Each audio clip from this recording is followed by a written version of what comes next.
Nós, de Eugênio Zamyatin, 25º registro. Resumo. Descida do céu, a maior catástrofe da história. O que é conhecido acabou. Quando todos ficaram em pé, antes do início, o hino começou a ser executado sobre nossas cabeças, suavemente como um dossel solene. Centenas de alto-falantes da usina de música e milhões de vozes humanas. Por um segundo, esqueci tudo. Esqueci de algo alarmante que I havia dito a respeito da celebração de hoje. Esqueci, ao que parece, até dela.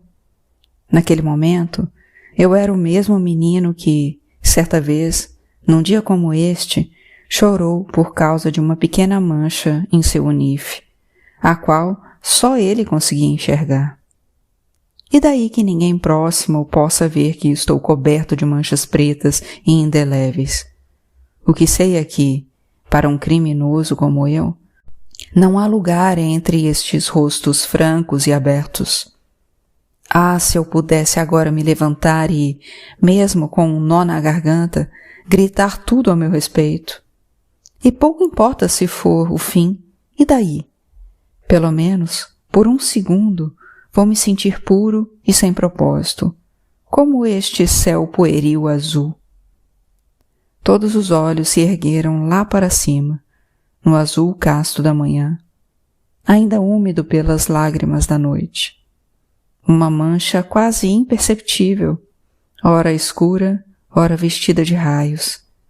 Descendo do céu para nós, era ele, o nosso Jeová, em um aero, tão sábio e amorosamente cruel quanto o Jeová dos antigos.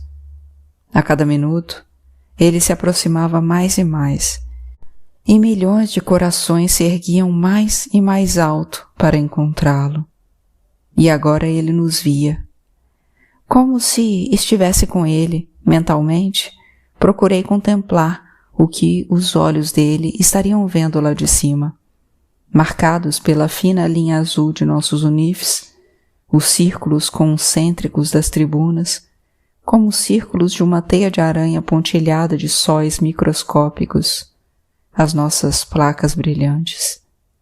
E no seu centro, no espaço de um momento, estará assentada a sábia aranha nas vestes brancas do benfeitor. Aquele que sabiamente amarrou nossas mãos e pés nas benevolentes redes da felicidade. Mas aqui termina sua majestosa descida dos céus.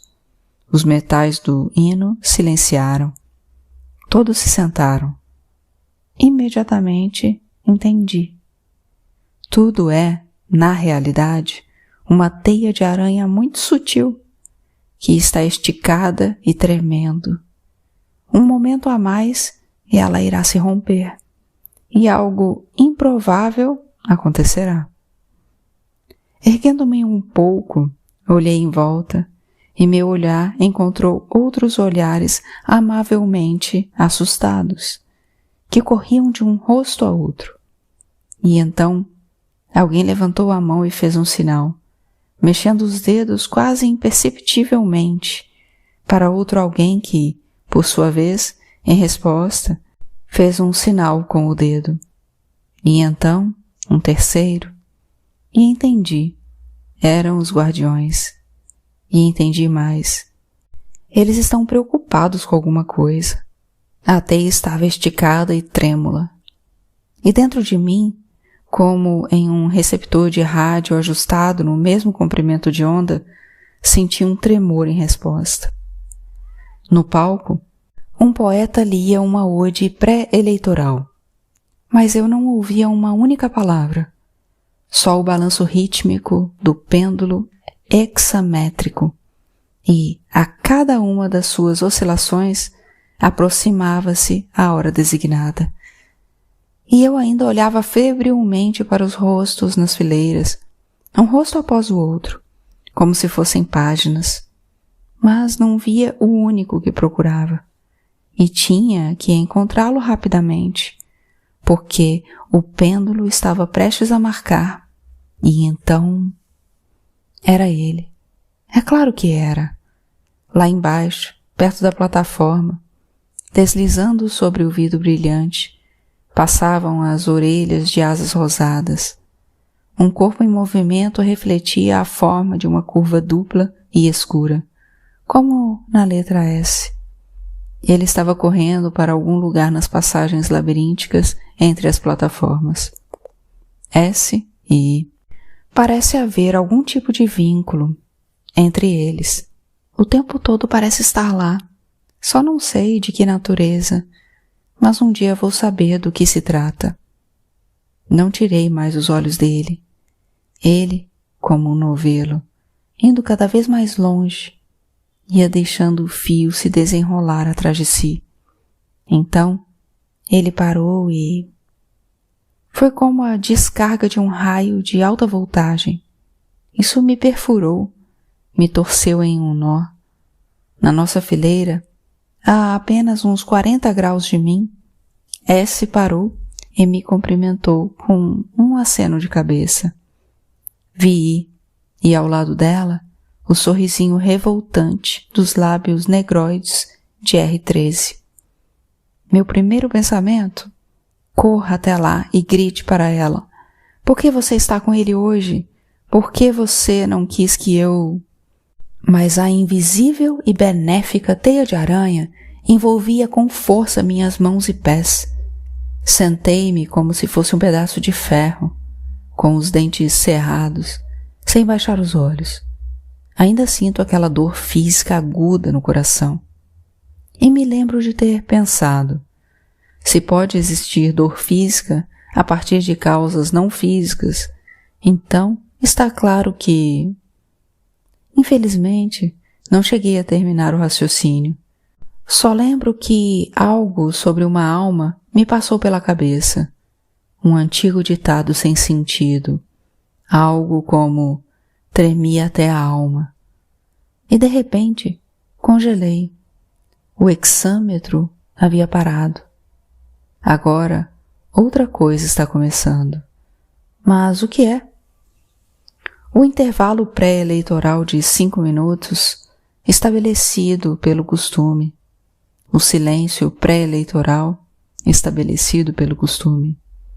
Mas hoje ele não era realmente tão piedoso, tão reverente como já foi. Agora estava mais se parecendo como na época entre os antigos, quando eles ainda não conheciam as nossas torres acumuladoras, quando o céu indomável ainda era sacudido, de vez em quando, por tempestades. Hoje estava como entre os antigos, antes de uma tempestade.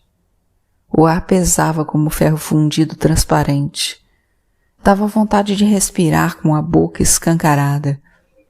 Meu ouvido tenso, até doer, percebeu que, em algum lugar lá atrás, havia um murmúrio alarmante, como de um rato roendo alguma coisa. Com os olhos abaixados, vejo, o tempo todo, diante de mim, aqueles dois, I e R, um ao lado do outro, ombro a ombro. Quanto a mim, as minhas odiosas, desconhecidas e peludas mãos tremem sobre os meus joelhos. Todos tinham em mão suas placas com os relógios. 1, 2, 3. 5 minutos se passaram. Do palco, uma voz morosa e metálica dizia: quem é a favor, peço que levante a mão. Se eu pudesse olhá-lo nos olhos, como antes, diretamente, com devoção, aqui estou, todo meu eu, leve-me. Mas agora não ousava. Com esforço, como se todas as minhas juntas estivessem enferrujadas, levantei a mão. O barulho de milhões de mãos. Alguém abafou um "ah". Senti que alguma coisa estava de cabeça para baixo, mas não entendi o que era. Não tinha forças, nem ousava olhar. Quem é contra? Este sempre foi o momento mais majestoso da celebração. Todos continuavam sentados, imóveis, inclinando alegremente a cabeça ao benevolente julgo do número dos números. Porém, aqui, com horror, ouvi novamente um barulho, muito fraco, como um suspiro, mas que fez mais barulho do que as primeiras tubas de metal que tocaram o hino. É assim o último suspiro de uma pessoa, quase inaudível. Ao redor, o rosto de todos que o cercam foi ficando pálido e gotas frias de suor escorriam pela testa deles. Ergui os olhos e... Tudo levou um centésimo de segundo, o equivalente à espessura de um cílio. Vi milhares de mãos se levantarem contra e baixarem. Vi o rosto pálido e marcado por uma cruz de I. Sua mão estava levantada. Meus olhos não viram mais nada. Outro filamento de cílio. Uma pausa. Tudo quieto. Uma pulsação.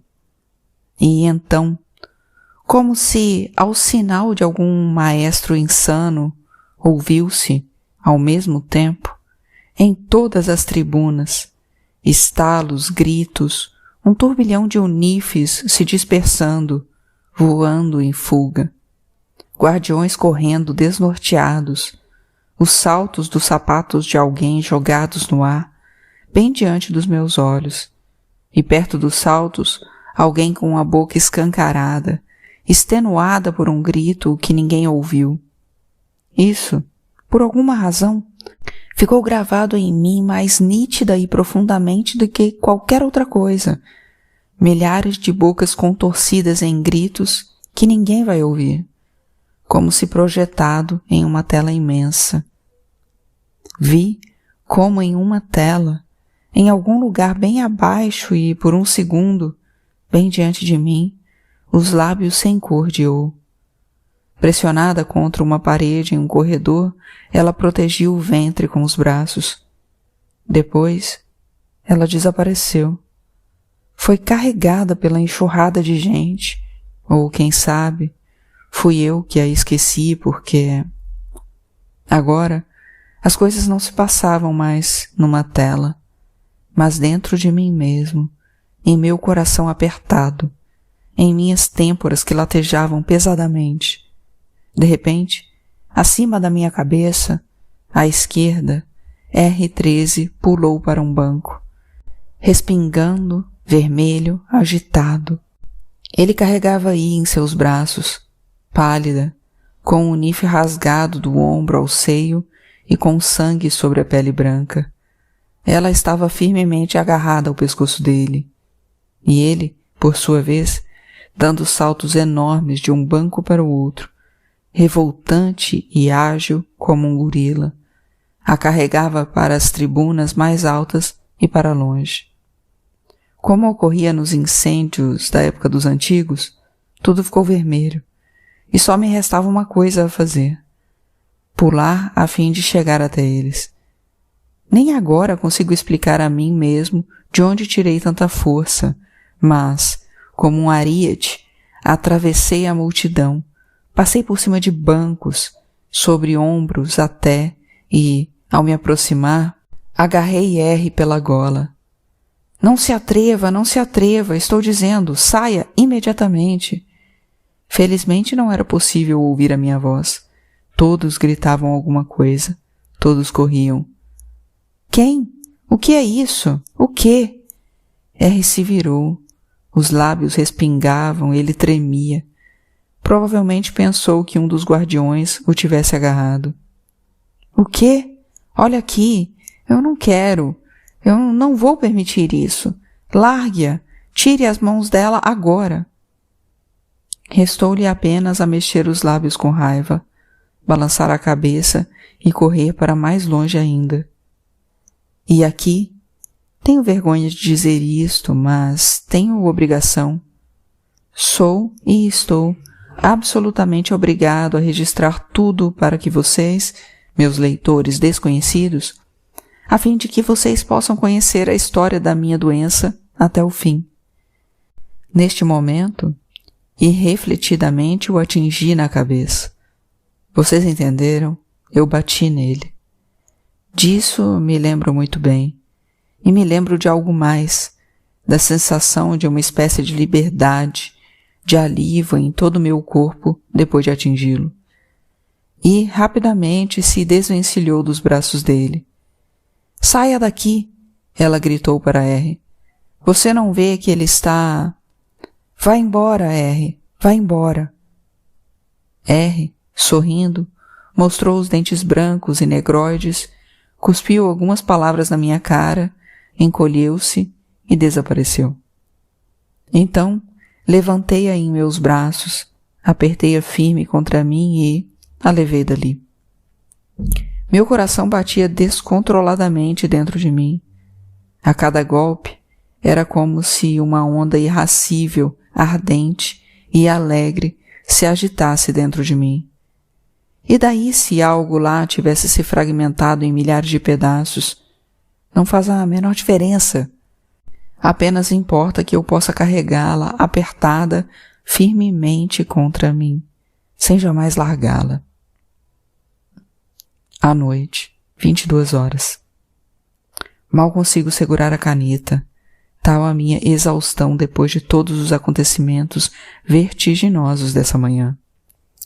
Será possível que os muros antigos e preservadores da vida do Estado Único tenham caído? Será possível que estejamos novamente sem abrigo, naquela condição selvagem de liberdade, tal como nossos antepassados distantes? Será possível que já não haja o benfeitor? No dia da unanimidade, estou envergonhado, aflito e assustado por eles. No entanto, afinal, quem são eles? E quem sou eu? Ou mesmo, eu sou eles ou nós? Será que realmente sei? Devo prosseguir. Ela está sentada no banco de vidro aquecido pelo sol, na tribuna mais alta, para onde eu a havia trazido. Ombro direito e parte inferior, onde inicia aquela curvatura maravilhosa e incalculável, descobertos. Havia um fio muito fino, como serpente, de sangue. É como se ela não percebesse que estava sangrando, que seu seio estava descoberto. Ou melhor, ela percebia tudo isso. Mas era exatamente disso que ela precisava naquele momento. Se seu unife estivesse fechado, ela o teria rasgado. E amanhã, ela dizia, respirando avidamente, por entre os dentes cerrados, brilhantes e afiados. O amanhã é um desconhecido. Você entende? Nem eu, nem ninguém sabe como ele é. Ele é um desconhecido. Você percebe que tudo o que é conhecido acabou? A partir de agora, teremos o novo, o improvável, o sem precedentes. Lá embaixo, estavam espumando e furiosos, correndo, gritando. Mas isso estava muito longe, e ficava muito mais longe porque ela estava olhando para mim. Ela me atraía lentamente para dentro de si, através das estreitas janelas douradas das suas pupilas. E assim nós ficamos, por muito tempo, em silêncio. E, por algum motivo, eu me lembrei de como, certa vez, atrás da muralha verde, também fiquei olhando para as incompreensíveis pupilas amarelas de alguém, enquanto acima da muralha os pássaros voavam. Ou isso foi em outra época? Escuta, se amanhã não acontecer nada fora do esperado, eu te levo lá, entendeu? Não, eu não entendi. Mas silenciosamente balancei a cabeça. Eu estava desfeito. Eu era um infinitesimal. Eu era um ponto. No fim das contas, dentro dessa condição de ponto, existe uma lógica própria, a de hoje. Num ponto há mais incógnitas do que qualquer coisa. Tudo o que ele precisa é se mover, agitar-se, e isso pode transformá-lo em milhares de curvas diferentes, centenas de sólidos geométricos. Eu estava com medo de me mexer. No que vou me transformar? E para mim, Parecia que todos estavam com medo, assim como eu, do menor movimento.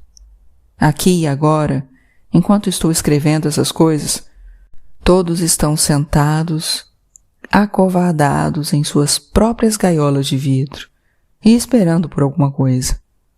O zumbido habitual dos elevadores do corredor a esta hora já não é audível, nem os risos e passos. De vez em quando vejo números entrarem a dois, olhando para trás, andando na ponta dos pés pelo corredor, sussurrando. O que acontecerá amanhã?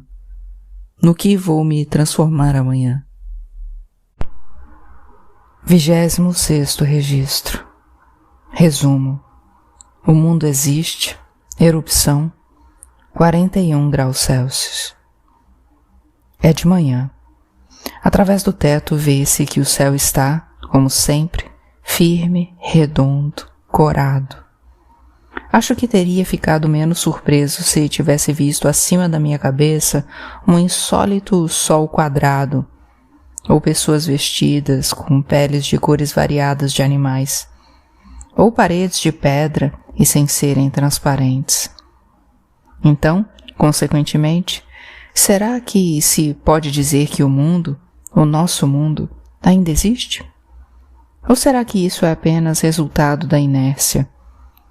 O gerador agora está desligado, mas as engrenagens ainda fazem barulho e giram. 2 voltas, 3 voltas, e na quarta elas vão parar. Vocês conhecem a seguinte sensação? À noite, você acordou, abriu seus olhos no escuro e, de repente, sente que não tem a menor ideia de onde está? E mais rapidamente, começa a tatear, em busca de algo familiar e firme, uma parede, uma luminária, uma cadeira. Foi me sentindo exatamente desse modo que comecei a tatear, tão rápido quanto pude, procurando a Gazeta do Estado Único, e me deparo com isto. O dia da unanimidade, aguardado com tanta impaciência por todos, aconteceu ontem, pela 48ª vez. O mesmo benfeitor, que repetidamente demonstrou sua inabalável sabedoria, foi escolhido por unanimidade. O júbilo do evento foi obscurecido por tumultos provocados pelos inimigos da felicidade, os quais, por essa mesma razão, naturalmente privaram a si mesmos do direito de se tornarem pedras da fundação do Estado Único, que ontem foi renovada. Está claro para todos que levar em conta as suas vozes seria tão absurdo quanto considerar a tosse de pessoas doentes, presentes, por acaso, numa sala de concertos, como parte de uma magnífica sinfonia heróica. Ah, muito sábio! Mesmo assim, estamos realmente seguros apesar de tudo?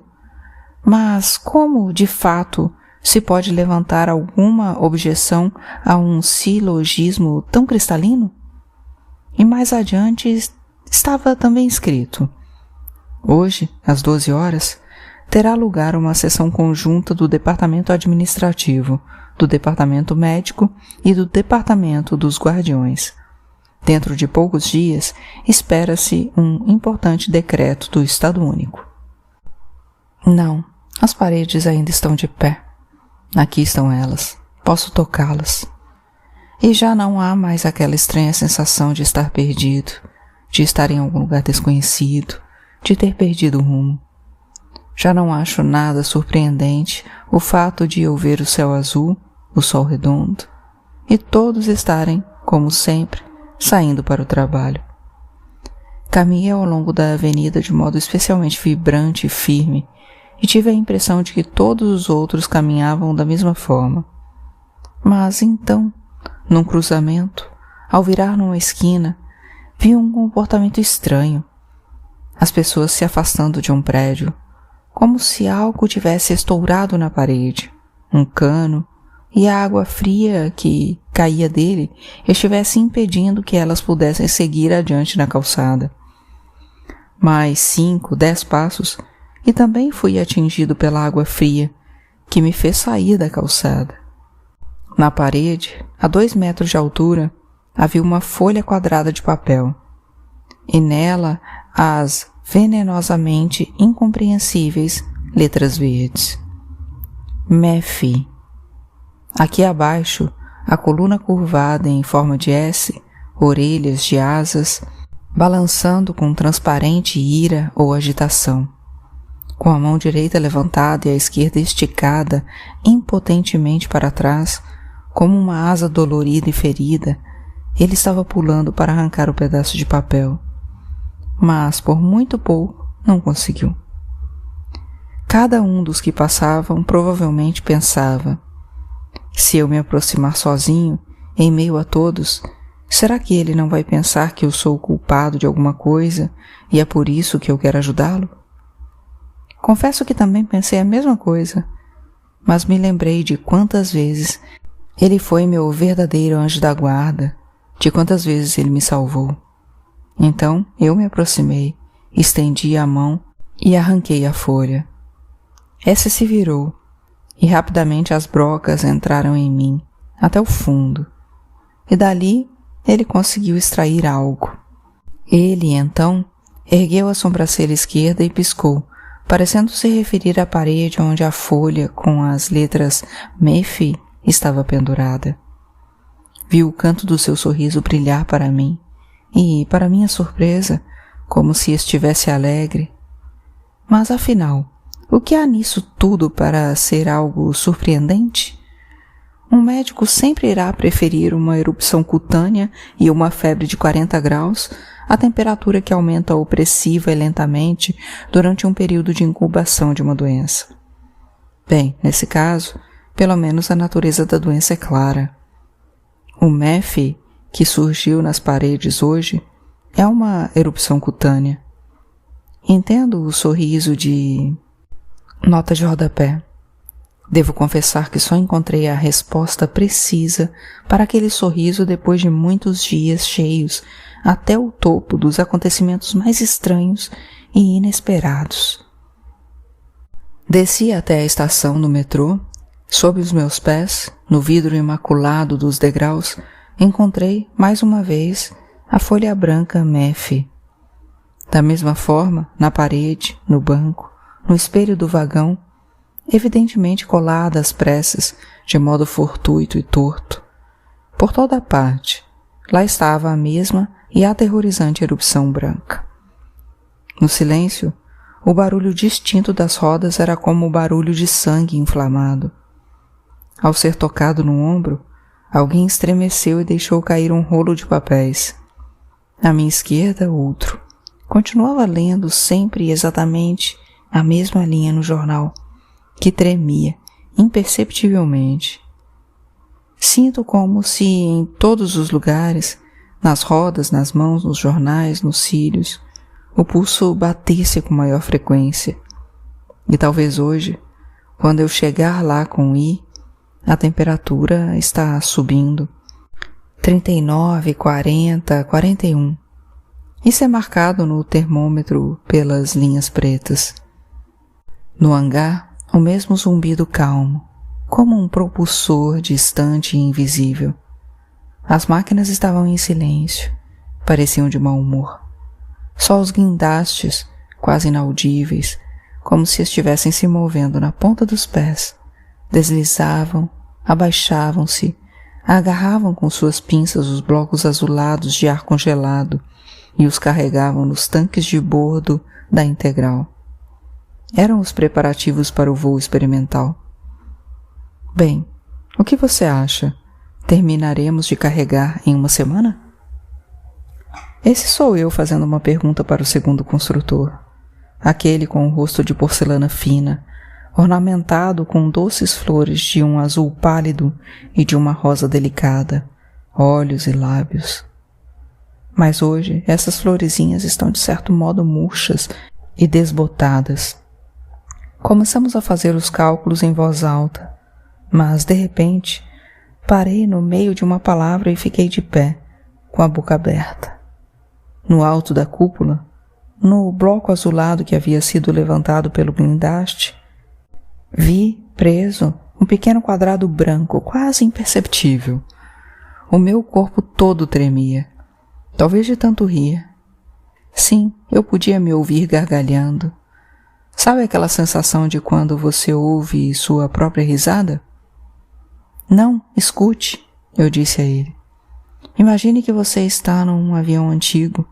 O altímetro está marcando 5.000 metros e uma asa quebra. Você cai como um pombo em queda livre e no caminho você calcula. Amanhã, das 12 às 14 horas tem isso.